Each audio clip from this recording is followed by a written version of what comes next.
بسم اللہ الرحمن الرحیم الحمد للہ رب العالمین الرحمن الرحیم مالک یوم الدین والصلاة والسلام علی اشرف الانبیاء والمرسلین وعلى آلہ واصحابہ الصادقین المعلمین المبلغین ومن تبعهم بإحسان إلى يوم الدین اما بعد فأعوذ بالله من الشيطان الرجيم بسم الله الرحمن الرحيم قل أبالله وآياته ورسوله كنتم تستهزئون لا تعتذروا قد كفرتم بعد إيمانكم صدق الله العظيم۔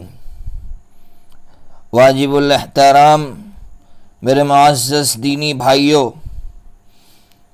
ابھی آپ کے سامنے قرآن مجید میں 10ویں پارے کی ایک آیت پڑھی۔ اس آیت میں اللہ تبارک و تعالی حضرت نبی پاک صلی اللہ تعالی علیہ وسلم سے فرما رہے ہیں کہ اے میرے حبیب، آپ ان لوگوں سے کہہ دیجئے جو اپنے آپ کو مسلمان کہتے ہیں کہ تم اللہ کی نشانیوں کا اور اللہ کے رسول کا مذاق اڑاتے ہو۔ پھر آگے عجیب بات بیان فرمائی، میرا اللہ فرماتے ہیں بکواس بند کرو، تم میری نظر میں ایمان کے بعد کافر ہو چکے ہو۔ کیا مطلب؟ میں کیا کہنا چاہتا ہوں آپ سے؟ میں اپنے آپ سے تمام مسلمانوں سے یہ کہنا چاہتا ہوں، کیا ہم نے اللہ کی نشانیوں کا اور اللہ کے رسول کا مذاق نہیں اڑایا ہے؟ ہم اپنے آپ کو مسلمان ضرور کہتے ہیں، کیا آج کے مسلمان اللہ کے حکم کا مذاق نہیں اڑاتے؟ اذان یہ اللہ کی نشانیوں میں سے ایک نشانی ہے، شعائر اسلام میں سے ایک شاعر میں سے ہے۔ ظاہر سی بات ہے، جب اللہ تبارک و تعالیٰ کا ایک حکم ہے، ایک آرڈر ہے، اس کا مذاق مسلمان اڑاتے ہیں۔ اس لیے مسلمانوں کو سوچنا چاہیے، کیا ہم اللہ کی نظر میں مسلمان ہے، مومن ہے یا نہیں ہے؟ کہیں ہم ایمان کے بعد کافر تو نہیں ہو چکے؟ اب سوال یہ ہے کہ ایک مسلمان اذان کا مذاق کیسے اڑاتا ہے؟ دیکھیے، ہماری سوسائٹی میں 2 قسم کے لوگ ہیں۔ کچھ تو وہ ہیں جو اذان کے سننے کے بعد مسجدوں کا رخ ہی نہیں کرتے، نماز ہی نہیں پڑھتے ہیں، وہ بھی اللہ کے اس حکم کا، اللہ کی اس نشانی کا مذاق اڑاتے ہیں۔ میں ان سے کہوں گا، اس سے پہلے بھی شاید میں نے ایک حدیث سنائی تھی، علامہ ذہبی رحمۃ اللہ علیہ نے الکبائر میں یہ حدیث بیان فرمائی ہے کہ ایک عورت حضرت سیدنا موسیٰ علی نبینا وعلیہ السلام کی خدمت میں حاضر ہوئی۔ حضرت سے روتے ہوئے کہا، حضرت مجھ سے ایک جرم ہو گیا۔ حضرت نے فرمایا کیا ہوا؟ کہا مجھ سے زنا ہو گیا۔ حضرت موسیٰ علیہ السلام نے فرمایا یہاں سے چلی جاؤ۔ تو پھر اس عورت نے مزید روتے ہوئے کہا، حضرت اس سے بڑا جرم ہو گیا ہے۔ حضرت نے فرمایا کیا جرم ہوا ہے؟ اس عورت نے کہا کہ میں نے اس زنا سے جو بچہ پیدا ہوا اسے میں نے مار ڈالا۔ حضرت موسیٰ علیہ السلام آگ بگولا ہو گئے۔ حضرت موسیٰ علیہ السلام نے غصے میں آ کر کہا یہاں سے نکل جاؤ، اتنا بڑا جرم کرتے ہو۔ اللہ تبارک و تعالیٰ کی طرف سے وحی آئی، اے موسیٰ تجھے یہ عورت مجرمہ لگتی ہے، گنہگار لگتی ہے؟ سن لے موسیٰ، میری نظر میں اس سے بڑا مجرم وہ ہے جو اذان سننے کے بعد نماز نہ پڑھے، مسجد کا رخ نہ کرے، مسجد کو آباد نہ کرے۔ اور دوسری قسم کے وہ لوگ ہیں جو اذان سنتے ہیں لیکن بہت دیر کے بعد مسجد میں حاضر ہوتے ہیں۔ اذان ہو گئی، وقت دیکھا کہ ابھی تو نماز میں 20-25 منٹ باقی ہے، اب انتظار ہو رہا ہے، گھڑی کی طرف دیکھا جا رہا ہے، اللہ کے اس حکم کا ان پر کوئی اثر نہیں ہے۔ یہ وہ لوگ ہیں جو اللہ کے اس حکم کا، اللہ کی اس نشانی کا مذاق اڑا رہے ہیں۔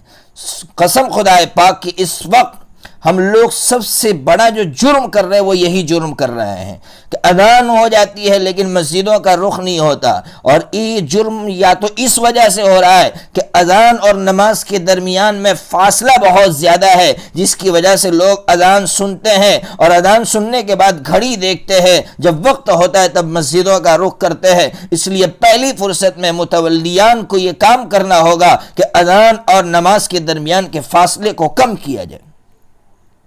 میں ان حضرات کو ایک واقعہ سناؤں جو اذان ہونے کے بعد مسجدوں کا رخ نہیں کرتے اور اللہ کے اس حکم کا مذاق اڑاتے ہیں۔ حضرت امام احمد ابن حنبل رحمۃ اللہ علیہ نے اپنے وقت کے بادشاہ کے سامنے حق بات کہی اور صاف لفظوں میں کہا کہ بادشاہ، یہ قرآن مجید اللہ کا کلام ہے، یہ اللہ کی مخلوق نہیں ہے، یہ اللہ کا کلام ہے جو باقی رہنے والا ہے۔ بادشاہ وقت نے حضرت امام احمد ابن حنبل رحمۃ اللہ علیہ پر کوڑے برسوائے۔ حضرت امام احمد ابن حنبل رحمۃ اللہ علیہ خون میں لت پت ہے، خون رس رہا ہے۔ سنو میرے بھائیو، اذان ہو گئی، ظہر کا وقت ہو گیا، اول وقت ہے، ابھی نماز کا وقت باقی ہے۔ آپ نماز کے لیے کھڑے ہوتے ہیں، آپ کا خادم آپ سے کہتا ہے حضرت خون رس رہا ہے، انتظار کیجئے، آخری وقت میں نماز پڑھ لینا۔ حضرت امام احمد ابن حنبل رحمۃ اللہ تعالی علیہ نے عجیب جواب دیا، اے میرے بھائی، میرا نظریہ ہے، میری سوچ ہے کہ نماز اول وقت میں پڑھنا بہتر ہے۔ اگر میں نے بہتر پر عمل نہ کیا اور میری موت ہو گئی تو اللہ تبارک و تعالی اس بہتر کام کے چھوڑنے پر میری پکڑ کرے گا۔ میں اللہ کی اس پکڑ سے ڈر رہا ہوں۔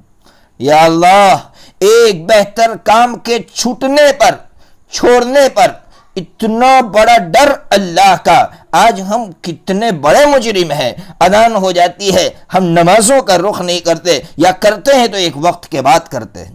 اگر اذان کو بچانا ہے اور مسجدوں کو بچانا ہے تو مسلمانوں یہ کام کرنا ہوگا۔ پہلا کام میں نے بتا دیا، اذان ہوتے ہی مسجدوں کا رخ کیجیے۔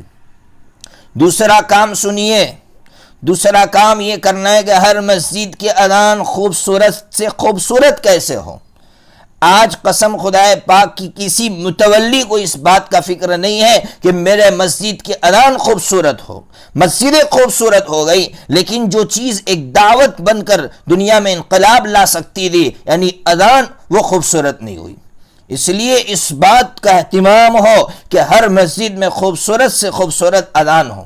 اور میں مؤذنین سے کہوں گا کہ اذان میں اس بات کا اہتمام ہو کہ اللہ کا جب نام لیا جائے تو اس وقت اتنا کھینچے، 7 الف کے برابر کھینچے، اس سے زیادہ مؤذنین کھینچتے ہیں تو اس کا نقصان کیا ہوتا ہے میں آپ کو بتاؤں۔ مثال کے طور پر جب وہ کہتے ہیں اشہد ان لا الہ الا اللہ،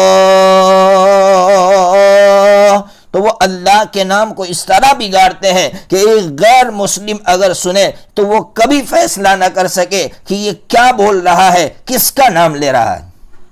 اذان ایک دعوت ہے، ایک دعوت ہے، اگر دعوت ہے تو اللہ کے نام کو بگاڑا نہ جائے، خوبصورت سے خوبصورت اذان دی جائے۔ اور لفظ اللہ کو کتنا کھینچنا چاہیے ماہرین سے پوچھئے۔ یہ دوسرا کام کرنا ہوگا۔ تیسرا کام ہر متولی کو یہ کرنا ہوگا، اچھی طرح میری بات سنیے اور ایک ایک مسجد تک پہنچائیے کہ مسجدوں کے اندر اذان کا ترجمہ کر کے ہینڈ بل رکھے جائے، چاہے وہ ترجمہ گجراتی زبان میں ہو، وہ ترجمہ اردو زبان میں ہو، وہ ترجمہ ہندی زبان میں ہو، مراٹھی زبان میں ہو، مقامی جو زبان ہے اس زبان میں اذان کا ترجمہ کر کے ہینڈ بل رکھے جائے۔ اور پھر کیا کیا جائے، اس کو سنیے اچھی طرح۔ بہت سی مرتبہ کچھ غیر مسلم بھائیوں کو اذان پر اعتراض ہوتا ہے، بہت سی مرتبہ ڈائریکٹ وہ مسجد میں چلے آتے ہیں اور مسجد کے مصلیوں سے الجھتے ہیں۔ مسجد کے متولی کبھی نہیں سمجھتے کہ ہمارے جذبات سے کھیلنے کے لیے آیا ہے، اس کو باقاعدہ بھیجا گیا ہے۔ ایسے وقت میں مسلمانوں کو یہ کام کرنا چاہیے کہ جو اس طرح سوال کرتے ہوا ہے اس کو پیار محبت سے بٹھائے، اس کے ساتھ اکرام سے پیش آئے، اور پھر اس کو یہ ہینڈ بل دے دیا جائے اور اس سے کہا جائے کہ دیکھو یہ آپ اس کو پڑھ لینا اچھی طرح، اور آپ جو شکایت لے کر آئے ہم اس پر غور کریں گے۔ اگر اس طرح مسلمان کرتے رہے اور کچھ جو سمجھدار قسم کے لوگ ہیں ان میں یہ ہینڈ بل تقسیم کیے جائے، قسم خدا پاک کی اس ملک میں انقلاب آئے گا، انقلاب آئے گا۔ میں ایک اللہ تبارک و تعالیٰ میرے دل میں یہ بات بار بار ڈال رہے ہیں کہ اگر اس ملک میں انقلاب لانا ہے تو